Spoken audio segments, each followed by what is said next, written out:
بسم اللہ الرحمن الرحیم۔ یہ 78 کی بات ہے۔ اس وقت میں کالج اسٹوڈنٹ تھا، تو سید ابو الحسنات علیہ رحمت حزب العناف والے، ان کا عرس مبارک تھا۔ تو ہم 7 افراد، 6 اور 3 میرے فرسٹ کزن تھے، 3 دوست تھے، تو سارے مجھ سے سینئر تھے، علم میں، عمل میں، تجربے میں، ہر لحاظ سے بہتر تھے، میں ان میں چھوٹا تھا۔ تو سید صاحب کے عرس پہ جب گئے تو وہاں 3 دن عرس کی تقریبات باقاعدہ دیکھیں، سنی، الحمدللہ بڑے بڑے جید علماء کرام، اس میں مفتی مختار احمد نعیمی گجراتی، شیخ القرآن غلام علی اکاڑوی صاحب، اور بڑے نامور مطلب مفتی عبدالقیوم خان صاحب ہزاروی، وہ جامع نظامیہ رضویہ والے، اور بڑے بڑے علماء کرام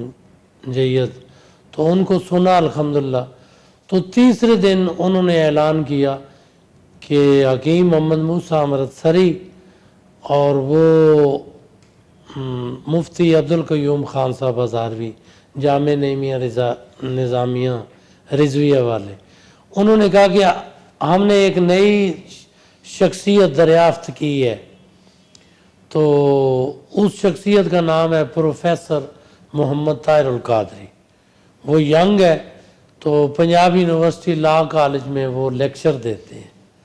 تو ابھی ان کا بھائی آپ کو تعارف کروائیں گے، وہ اپنا بیان کریں گے۔ تو ایک کالج اسٹوڈنٹ ہونے کے ناطے میری طبیعت میں آیا کہ بنا پنجاب یونیورسٹی لا کالج کا کوئی لیکچرار ہو، وہ سید صاحب کے عرس پہ والا کیا بیان کریں گے؟ عرس کی بات الگ ہوتی ہے، لا الگ چیز ہے۔ تو میں اس تجسس میں تھا، میرے ساتھی ہی کہنے لگے کہ ہم نے بڑا کچھ 6 دن مرغ پلاؤ، جی مرغ پلاؤ اور بڑی بڑی چیزیں ہم نے کھا لی ہے 3 دن، تو لگاتار 3 دنوں میں نا بڑی بڑی اعلیٰ اعلیٰ چیزیں کھا لی ہیں۔ اب جو یہ پروفیسر آیا ہوگا یہ کوئی دال ساگ ہوگا بقول ان کے۔ میں نے فی البدی اللہ پاک نے میرے دماغ میں یہ بات ڈال دی، میں نے کہا دیکھیں آپ قربان والی عید ہوتی ہے تو آپ گوشت کھاتے ہیں 3 4 5 دن لگاتار، پھر آپ کا جی بھر جاتا ہے، اس کے بعد اگر دال ساگ ملے تو وہ بڑی ٹیسٹی کرتی ہے۔ وہ سارے کہتے ہیں کہ تم ہو تو چھوٹے لیکن تم نے بات وزنی کی ہے، تو ہم تمہاری اس بات پہ ہم بھی بیٹھ جاتے ہیں۔ وہ بھی پھر میرے ساتھ بیٹھ گئے، تو پروفیسر صاحب نے سورہ کاف 16ویں پارے کی ایک آیت پڑھی، اس کا ترجمہ یہ تھا کہ انہوں نے میرے بندے کو پا لیا، جہاں وہ حضرت موسیٰ علیہ السلام اور خضر علیہ السلام کی ملاپ کا جس آیت میں ذکر ہے کہ انہوں نے اس میرے بندے کو پا لیا، جس بندے کو میں نے اپنے خزانہ علم میں سے خصوصی علم اور خزانہ رحمت میں سے خصوصی رحمت عطا کی ہے۔ تو جب یہ آیت پڑھی تو میں اس وقت بھی ایک تجسس میں تھا کہ آیت تو انہوں نے پڑھ دیا، اب آگے پتہ نہیں اب کون سی دفعہ لگائیں گے، کون سا قانون پڑھائیں گے، یہ لا فلانا ہے فلانا، میرے ذہن میں نا مطلب طبیعت میں یہ تھا۔ لیکن آپ نے تو الحمدللہ میں کیا بتاؤں، سورہ کاف کی اس آیت کا ایسے تفسیر اور ترجمہ بیان کیا کہ پوری سورہ کاف کا علمی اور روحانی طور پہ ایک آپریشن کر دیا۔ اور بخدا میں آپ کو کہتا ہوں میں نے اپنی زندگی میں کوئی قرآن کا یا علمی روحانی طور پہ میں نے ایسا سرجن پہلی مرتبہ دیکھا، اور میں بڑا معزوز ہوا آپ کی گفت و شنید سے، اور میرا دل ایسے نا کھچ گیا۔ اور 50 بندے تھے پنڈال میں، 2:45 بجے آپ کا خطاب بیان ختم ہوا، میرے پاس ہاتھ میں چھوٹی ٹیپ بھی تھی، میں نے وہ ریکارڈنگ بھی کی، وہ پھر کیسٹ کوئی قاری صاحب لے گئے تو وہ پھر نہیں مجھے ملی۔ بہرحال خطاب کے بعد پھر میں سٹیج پہ چلا گیا، اس وقت نہ منہاج القرآن بنا تھا، نہ کوئی سکیورٹی تھی، نہ کوئی پابندیاں تھی، نہ کوئی اور بندہ تھا، آپ سفید سلوار قمیض پہنے، جالی والی ٹوپی تھی آپ کے پاس پہنی ہوئی، تو میں سٹیج پہ چلا گیا، تو میں نے کوشش کی کہ میں مصافحہ کر لوں، میں نے مصافحہ کے لیے ہاتھ آگے کیے تو آپ نے نا مسکرا کے میری طرف دیکھا، اس تبسم میں بس پتہ نہیں کیا کیا کہ ساتھ بازو بھی کھول دیا اور مصافحہ کی بجائے مجھ سے معانقہ کر لیا، اپنے بازوؤں میں لے کر آپ دیکھیں کہ 3 دفعہ نا مجھے پش کیا ایسے، اور میرا منہ جو آپ کے دل پہ تھا تو وہ میں بوسے ایسے دیتا رہا، تو ایسے مجھے محسوس ہو رہا تھا جیسے آپ کا قلب جاری ہو، یعنی اندر سے نا کوئی ذکر کی یعنی کیفیت نظر آ رہی تھی۔ تو بس وہ بازوؤں میں ایسے مجھے پش کیا، پتہ نہیں کیا کر دیا، آج دن تک مجھے یہ 39 ایئر ہو گئے، آج دن تک مجھے ہوش نہیں ملا کہ میرے ساتھ کیا ہوا۔ فی البدی اس وقت جو بات آئی وہ مجھے ادب سے چونکہ شغف تھا، فی البدی بات آئی کہ نہ خود ہی ہوش میں ہے نہ دل پہ ہے اختیار مجھے، یہی وقت ہے چرانے کا، چرا لے یار مجھے۔ اور ساتھ میں نے مائیہ بھی پڑھ دیا کہ مٹھا پیوند کیتا، بھلا تھی وے اکھیاں دا جنہ ڈھول پسند کیتا۔ اب وہاں سے مل کے وہ مسکرانے میں نہ پتہ نہیں کیا کیا، وہاں سے ہم پیدل چلے، اس وقت رہائش ہماری دل محمد روڈ پہ تھی لاہور ہوٹل کے ساتھ، تو پیدل ہی ہم 2:45 بجے وہاں 3 بجے تقریباً ملک تھیٹر سینما جہاں اب حلیم والے ہیں سارے، تو اس جگہ جب پہنچے تو میں نے اپنے ساتھیوں سے کہا، میں نے کہا کہ میں ایک بات آپ سے شیئر کرنا چاہتا ہوں اگر آپ اجازت دیں۔ وہ کہتے ہیں کیا بات ہے؟ میں نے کہا آپ مجھ سے وعدہ کریں کہ آپ مجھے کہیں گے کچھ نہیں، کیونکہ میں آپ سے چھوٹا ہوں، جونیئر ہوں، ہر لحاظ سے کم تر ہوں، تو آپ مجھے کہیں گے نہیں۔ انہوں نے کہا نہیں تو 10 کی گل ہے۔ میں نے کہا نہیں آپ وعدہ کریں۔ انہوں نے کہا 10 بھی کہہ رہے ہیں تو 10 گل۔ تو انہوں نے اس وقت میری زلفیں ہوتی تھی، تو انہوں نے ایک نے میری زلفوں میں ایسے ہاتھ ڈالا، 2 نے میرے بازو پکڑ لیے، ایک نے میرا گریبان یہاں سے گلا پکڑ لیا، 4 بندوں نے مجھے ایسے جکڑ لیا، کہتے ہیں بھونک بھی جو کچھ تم بھونکنا۔ تو میں کہا میں نے ابھی بات کی نہیں ہے تو آپ میرے ساتھ یہ حشر کر رہے ہو، تو اگر میں نے بات کر دی تو آپ نے تو میرے ٹکڑے کر دینے ہیں۔ کہتے ہیں نہیں اور بک بک کر بھی دے جو کچھ کرنی تو کہہ دے جو کچھ تو کہنا۔ تو پھر میں نے کہا جس پروفیسر کو ہم سن کے آئے ہیں نا، میرا دل یہ گواہی دے رہا ہے کہ جیسے ایسے لگتا ہے جیسے اس صدی کا نا مجدد آ گیا۔ دوستو اللہ کا حاضر ناظر ہے، اللہ شاہد ہے، اللہ گواہ ہے، اللہ کو جان دینی ہے، میں بالکل سچی اور حقی بات آپ سے کہہ رہا ہوں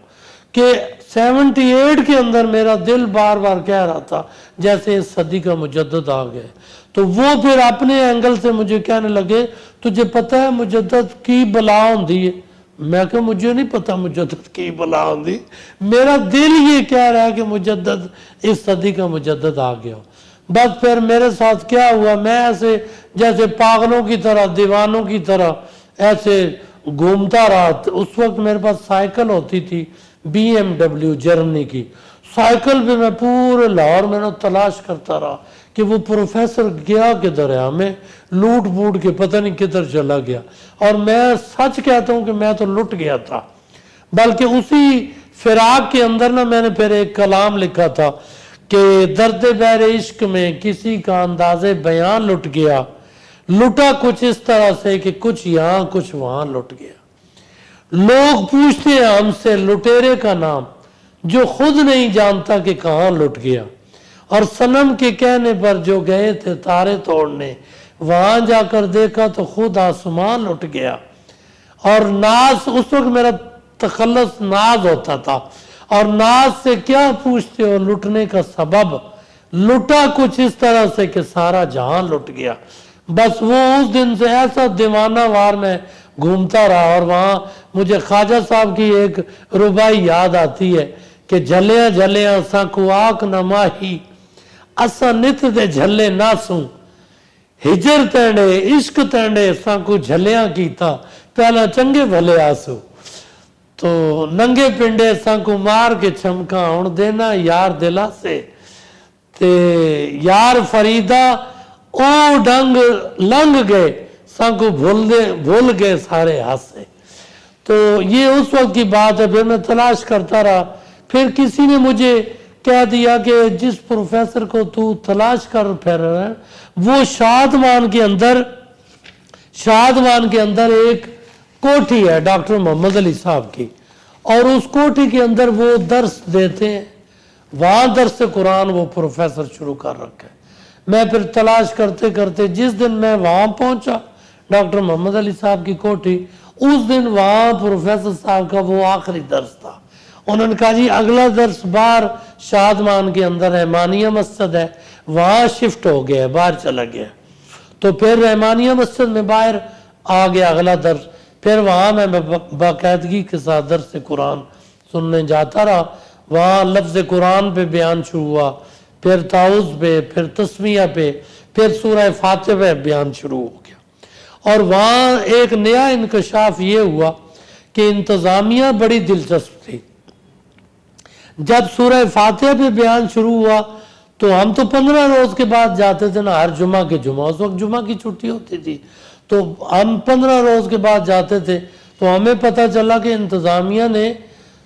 یہاں 8 روزہ درس قرآن شروع کرایا ہوا ہے، اور ہفتے کے بعد ڈاکٹر اسرار احمد ایک جمعہ کو دیتے ہیں، ایک جمعہ کو پروفیسر محمد طاہر القادری صاحب دیتے ہیں۔ اور وہ انتظامیہ اتنی دلچسپ تھی، انہوں نے کہا کہ علمی طور پہ ہم ان کا موازنہ کریں کہ بھلا ان میں زیادہ علم کس کے پاس ہے۔ انہوں نے سورہ فاتحہ پہ دونوں لیکچرار کا درس یعنی سنتے رہے، تو جب 28 درس مکمل ہو گئے پروفیسر صاحب کے، تو کسی نے چٹ دی پروفیسر صاحب کو کہ 29 درس پہ، کہ جس دن 29 درس کے آج بھی آپ سورہ فاتحہ بیان کریں گے، چٹ دی کہ یہاں سورہ فاتحہ پر ہم نے ڈاکٹر اسرار احمد صاحب اور آپ کا مقابلہ کروا رکھا تھا، اور ڈاکٹر اسرار احمد صاحب 19 درس دے کے وہ اپنا سورہ فاتحہ کو وائنڈ اپ کر چکے ہیں کہ میرا علم اس سے آگے مجھے اجازت نہیں دیتا، وہ سورہ بقرہ کی تفسیر بیان کر رہے ہیں۔ تو پروفیسر صاحب اس دن 29 درس دے کے انہوں نے فرمایا بھئی مجھے تو نہیں پتا تھا کہ آپ نے مقابلہ کروا رکھا ہے، لیکن مجھے جو بارگاہ مصطفیٰ صلی اللہ علیہ وسلم سے دودھ کا پیالہ ملا ہے الحمدللہ، وہ دیگ ساری کی ساری ابھی سلامت ہے، میں نے صرف چند دانے آپ کے سامنے رکھے ہیں، اگر آپ تھک گئے ہیں تو میں آگے سورہ بقرہ میں چلا جاتا ہوں۔ تو انہوں نے کہا جی ڈاکٹر اسرار احمد صاحب نے 19 درس کے بعد کہا کہ میرا علم اس سے آگے اجازت نہیں دیتا، تو پھر 29 درس پہ ڈاکٹر اسرار احمد صاحب کو بھی بتایا گیا کہ ڈاکٹر طاہر القادری صاحب کو آج رکا دیا ہے چٹ، تو انہوں نے آگے یہ فرمایا ہے کہ میں نے دیکھ کے ابھی چند چاول کے دانے آپ کے سامنے پیش کیے ہیں، ابھی الحمدللہ پوری دیکھ سلامت ہے۔ تو ڈاکٹر اسرار احمد صاحب نے فرمایا کہ بے شک پروفیسر محمد طاہر القادری صاحب عمر کے اعتبار سے میرے بچوں سے بھی چھوٹے ہیں، لیکن علم کے اعتبار سے بہت بڑی قداور شخصیت ہے، علمی اعتبار سے میں ان کا مقابلہ نہیں کر سکتا۔ جب یہ راز کھلا تو اس وقت پروفیسر صاحب نے ایک اور راز کھول دیا، انہوں نے راز یہ کھولا کہ ڈاکٹر اسرار احمد زمانہ طالب علمی میں جنگ سے میرے پیچھے لگے ہوئے تھے، اور یہ اس وقت جماعت اسلامی میں تھے، اس وقت ان کی کوشش یہ ہوتی تھی کہ جو بھی اچھا ہونہار طالب علم ملے یہ اس کو پک کر لیتے تھے۔ تو انہوں نے بڑی کوشش کی مجھے کڈنیپ کرنے کی، لیکن میں ان کے ہاتھے نہیں چڑھا۔ تو پھر انہوں نے جماعت اسلامی کو چھوڑ کے پھر انہوں نے تنظیم اسلامی اپنی بنائی اور قرآن اکیڈمی بنا لی، اور اس قرآن اکیڈمی کے اندر پھر ڈاکٹر اسرار احمد، جب پروفیسر صاحب کا علم شباب تھا، جوانی تھی، تو اس وقت قرآن اکیڈمی کے اندر پھر انہوں نے پروگرام ڈاکٹر اسرار احمد صاحب نے کروایا، اور مقابلے میں اس وقت ڈاکٹر ملک غلام مرتضیٰ صاحب کو لائے۔ تو جب ڈاکٹر صاحب نے وہاں پروفیسر صاحب نے بیان کیا تو ملک غلام مرتضیٰ صاحب بھی ان کے علم کے قائل ہو گئے، انہوں نے کہا کہ ان کے علم کے آگے میں ہینڈز اپ کرتا ہوں، ان کا علم آپ۔ پھر انہوں نے ڈاکٹر اسرار احمد صاحب نے ایک اور خلفائے راشدین کے حوالے سے کہ خلافت راشدہ کا نظام ہونا چاہیے، اس نظام کے تحت انہوں نے پھر ایک پروگرام کروایا، اور اس میں آپ دیکھیں کہ ڈاکٹر اسرار احمد صاحب نے اور ڈاکٹر ملک غلام مرتضیٰ صاحب نے اپنا جتنا بھی وقت تھا ان کے خطاب کا، انہوں نے سارا خطاب، سارا ٹائم انہوں نے کہا کہ ہم اپنا ٹائم بھی پروفیسر ڈاکٹر علامہ طاہر القادری صاحب کے لیے وقف کرتے ہیں، ہم ان کو سننا چاہتے ہیں،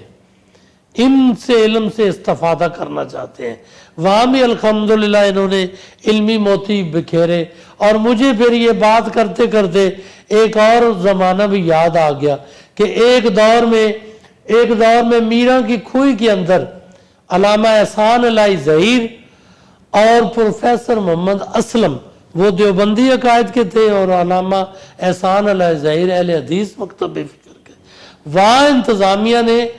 یوم شہادت فاروق اعظم اور یوم شہادت سیدنا عثمان غنی رضوان اللہ تعالیٰ اجمعین کے حوالے سے جلسہ منعقد کیا، اور اس کی صدارت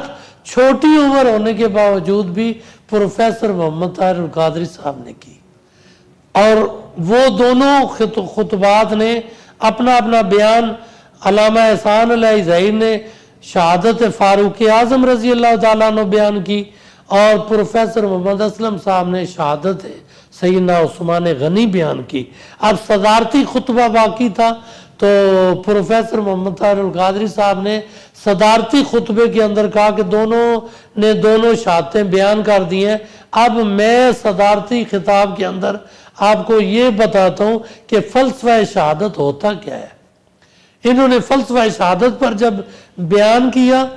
تو علامہ احسان الہی ظہیر اور پروفیسر محمد اسلم صاحب نے کہا کہ الحمدللہ میں نے اہل سنت کے اندر کوئی عالم دیکھا ہے تو وہ پروفیسر محمد طاہر القادری دیکھا ہے۔ آج میں مان گیا ہوں کہ واقعی ان کے اندر بھی کوئی علمی لوگ ہوتے ہیں، یہ ان کی مطلب ایک کیفیت تھی۔ تو مجھے تو یہ بات کرتے کرتے ہوئے دستگیر آئیڈیل سکول گجرانوالے کا ایک پروگرام یاد آ گیا کہ اس کے اندر صدارت تھی غزالی زماں احمد سعید کاظمی شاہ صاحب کی، اور اس کے اندر مہمان خصوصی تھے جسٹس پیر کرم شاہ صاحب الازہری، وہ مہمان خصوصی تھے۔ تو وہاں دستگیر آئیڈیل سکول کے اندر مقرر تھے پروفیسر ڈاکٹر علامہ محمد طاہر القادری صاحب، تو وہ دونوں نے صدارتی خطاب اور مہمان خصوصی نے کہا کہ ہم پروفیسر صاحب سے پہلے اپنے ریمارکس دینا چاہتے ہیں، 5-10 منٹ کے ویو دینا چاہتے ہیں۔ لوگوں نے وجہ پوچھی کہ اس کی وجہ کیا ہے، انہوں نے کہا کہ جہاں پروفیسر محمد طاہر القادری بول جائے، بے شک یہ ہمارے بچوں میں آتے ہیں، شاگردوں میں آتے ہیں، لیکن جب یہ خطاب کر جائیں اس کے بعد ہمیں کون سنے گا۔ تو انہوں نے اپنا صدارتی خطبہ اور چیف گیسٹ